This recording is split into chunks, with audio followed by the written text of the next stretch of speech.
asal-usul kota Madiun, sebuah kota di Jawa Timur yang memiliki sejarah menarik. Legenda asal-usul kota Madiun. Dahulu kala, di tengah rimbunnya hutan di kaki Gunung Wilis, ada sebuah kerajaan kecil bernama Purabaya. Kerajaan ini dipimpin oleh seorang raja yang bijaksana bernama Raden Ayu Retno Dumilah, seorang wanita yang dikenal cerdas dan memiliki keberanian luar biasa. Raden Ayu memimpin rakyatnya dengan adil, sehingga Purabaya menjadi kerajaan yang makmur. Namun, keadaan berubah ketika kerajaan Majapahit mulai kehilangan kekuasaannya. Banyak kerajaan kecil di sekitarnya yang mulai memberontak untuk merebut kekuasaan. Purabaya juga tidak luput dari ancaman. Seorang panglima perang tangguh dari kerajaan tetangga, Adipati Pragola, berencana menyerang Purabaya untuk memperluas wilayahnya. Mendengar kabar ini, Raden Ayu Retno Dumilah tidak tinggal diam. Beliau mempersiapkan pasukan dan meminta pertolongan dari seorang pendekar sakti bernama Ki Ageng Panembahan. Ki Ageng Panembahan terkenal sebagai orang bijak dan ahli strategi perang. Setelah bertemu dengan Raden Ayu, mereka sepakat untuk bersama-sama melindungi Purabaya. Ketika pasukan Adipati Pragola tiba, peperangan pun pecah di sebuah dataran luas yang kini dikenal sebagai Madiun. Pertempuran berlangsung sengit, tetapi Ki Ageng Panembahan memiliki strategi yang cerdik. Ia memanfaatkan sungai-sungai kecil di sekitar daerah tersebut untuk menghalau pasukan musuh. Raden Ayu juga turun langsung ke medan perang, memimpin pasukannya dengan gagah berani. Setelah berhari-hari berperang, pasukan Purabaya berhasil mengalahkan Adipati Pragola. Untuk merayakan kemenangan ini, Raden Ayu Retno Dumilah memutuskan untuk mengganti nama wilayah itu menjadi Madiun, yang berasal dari kata madu dan ayun, melambangkan manisnya kemenangan dan keindahan perjuangan yang harmonis. Sejak saat itu, Madiun tumbuh menjadi wilayah yang makmur. Kota ini dikenal sebagai pusat kebudayaan, spiritualitas, dan perdagangan. Bahkan hingga kini, nama Retno Dumilah masih dikenang sebagai simbol keberanian dan keadilan. Pada abad ke-17, Belanda melalui VOC, Verenigde Oost-Indische Compagnie, mulai memperluas pengaruhnya ke wilayah Madiun. Kota ini berada di posisi strategis, terletak di jalur perdagangan antara Jawa Tengah dan Jawa Timur, serta dikenal sebagai daerah agraris subur. Saat VOC runtuh dan digantikan oleh pemerintah kolonial Belanda pada abad ke-19, sistem tanam paksa, kultur stelsel, mulai diterapkan. Rakyat Madiun diwajibkan menanam komoditas yang diinginkan Belanda, seperti tebu, kopi, dan nila. Selain itu, mereka harus menyerahkan sebagian besar hasil panen kepada pemerintah kolonial dengan harga sangat rendah.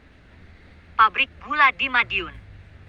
Sebagai pusat pertanian, Belanda mendirikan beberapa pabrik gula di Madiun, seperti pabrik gula Rejo Agung, didirikan pada 1888, dan pabrik gula Pagotan. Namun, pembangunan ini dilakukan dengan kerja paksa, Rodi. Ribuan rakyat Madiun dipaksa bekerja di perkebunan tebu dan pabrik gula tanpa upah, seringkali dalam kondisi yang tidak manusiawi. Banyak yang meninggal karena kelelahan atau penyakit akibat buruknya kondisi kerja. Perlawanan rakyat melawan Belanda.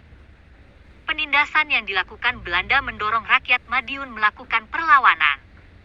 Salah satu yang terkenal adalah perjuangan lokal yang dipimpin oleh tokoh-tokoh agama seperti Kyai Ismail dan Kyai Hasan Besari. Mereka memanfaatkan pengaruhnya di masyarakat untuk menggalang kekuatan, baik secara fisik maupun spiritual.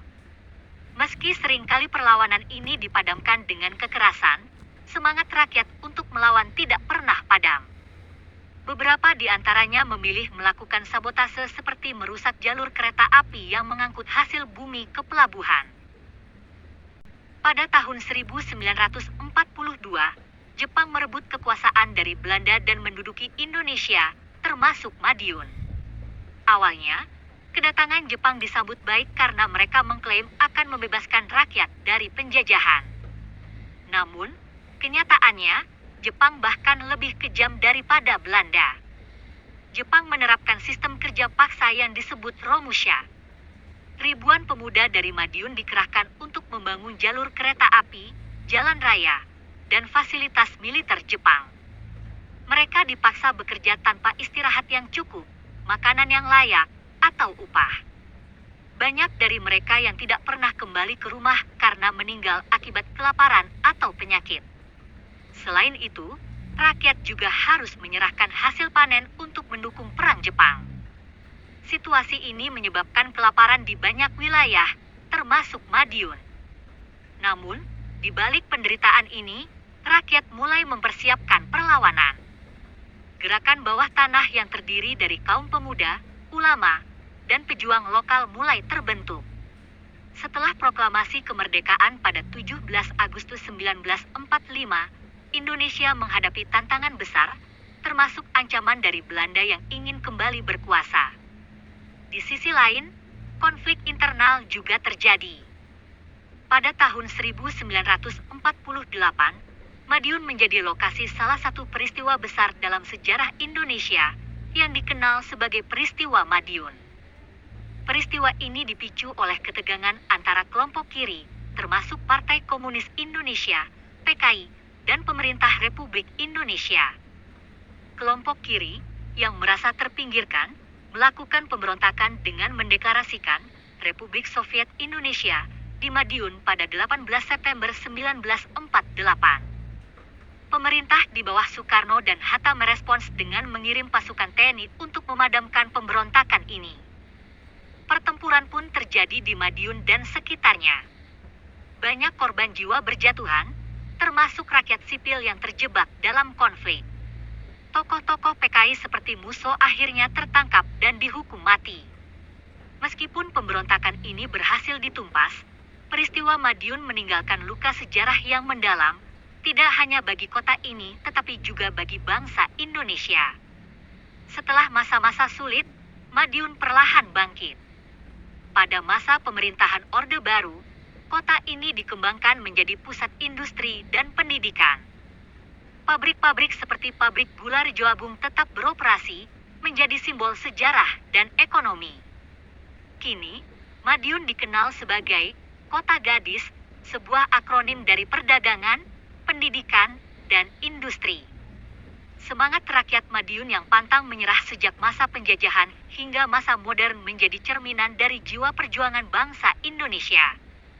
Sejarah panjangnya mengajarkan kita tentang pentingnya persatuan, kerja keras, dan ketabahan dalam menghadapi segala tantangan.